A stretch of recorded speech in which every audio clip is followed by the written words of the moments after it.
democracy, rule of law, and the integrity of its constitutional institutions.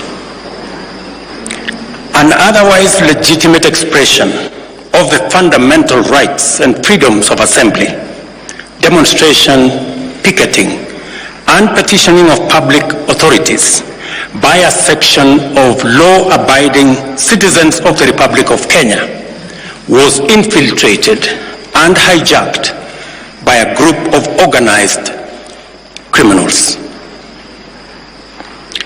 Most regrettably, today's attack on Kenya's constitutional order has resulted in the loss of lives, also destruction of property and desecration of institutions and emblems of our sovereignty.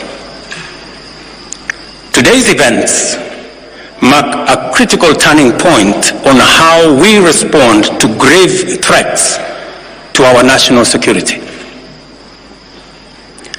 I assure the nation that the government has mobilized all resources at the nation's disposal to ensure that a situation of this nature will not recur again at whatever cost. I thank our security officers who are on duty today for applying themselves to the best of their abilities in the defense of Kenya and its people.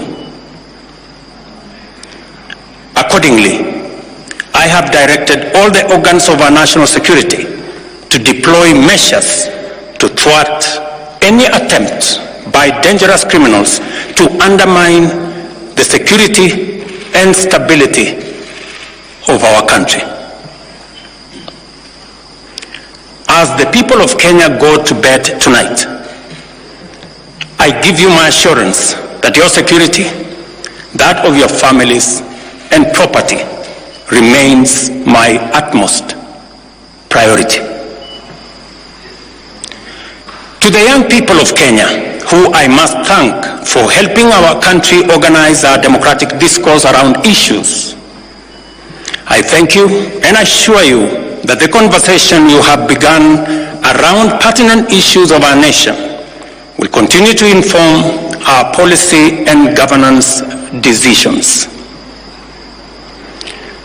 As I promised on Sunday, this conversation will not be in vain.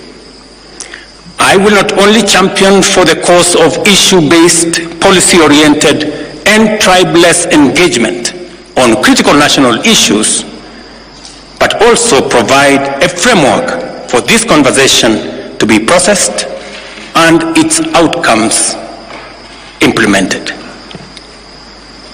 However, our national conversation on any subject matter must be conducted in a manner that respects and honors the foundational values upon which our nation is established, namely constitutionalism, the rule of law, and respect for institutions. It is very painful for Kenya that a conversation this crucial was hijacked by dangerous people who have caused us the kind of loss we have incurred as a nation today. It is possible that the criminals who rained terror on innocent people and attempted to challenge our law enforcement deployments are still determined to continue with their dangerous behavior. I assure the nation of the government's determination to fulfill its constitutional duty of protecting the people of Kenya against all forms of harm. I hereby put on notice the planners, financiers, orchestrators, and abettors of violence and anarchy that the security infrastructure established to protect our republic and its sovereignty will be deployed to secure the country and restore normalcy. it is not in order or even conceivable that criminals pretending to be peaceful protesters can rain terror against the people, their elected representatives, and the institutions established under our Constitution, and expect to go scot-free.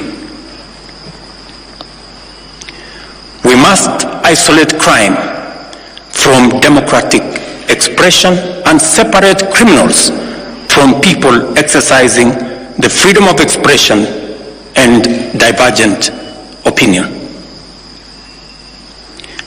I shall continue to lead a government that is fully committed to maintaining the integrity of our state, promoting the unity of our nation, and enhancing the peace and security of all citizens and their livelihoods.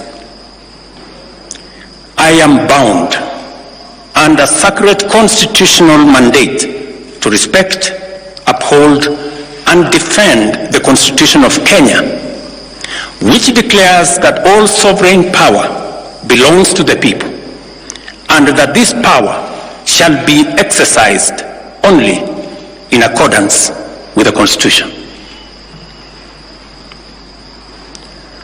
The government will therefore uphold its constitutional mandate to secure our nation and its development, and shall treat every threat to national security and the integrity of our state as an existential danger to our republic.